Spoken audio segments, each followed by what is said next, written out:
QS Al-Araf, ayat 92, menggambarkan keadaan setelah azab itu datang.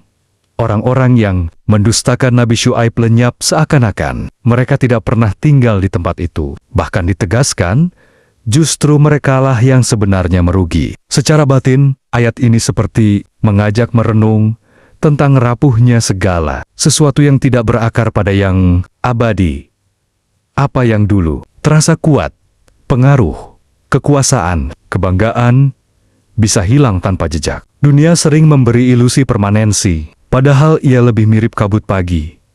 Tampak nyata, lalu pelan-pelan lenyap ketika matahari naik. Dalam pandangan Ibnu Arabi, hanya Allah yang memiliki wujud sejati, sedangkan salenia bersifat bergantung. Ketika manusia menggantungkan identitas pada sesuatu yang fana, ia sedang menaruh rumah di atas pasir. Maka kalimat seakan tidak pernah ada bukan sekadar cerita sejarah.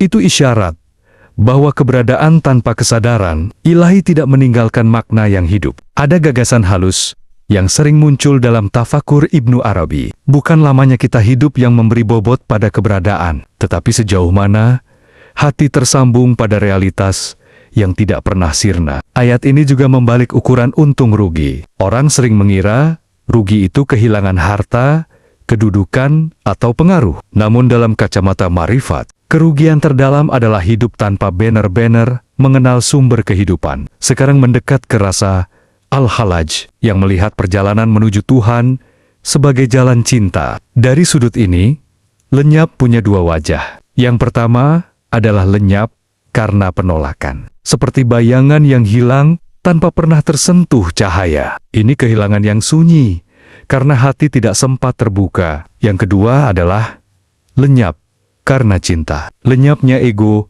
sehingga yang tersisa hanya kesadaran akan kehadiran. Dalam bahasa tasawuf, sering disebut fana. Secara luar, tampak seperti hilang. Tetapi hakikatnya, justru menemukan kehidupan yang lebih luas. Paradoksnya, indah.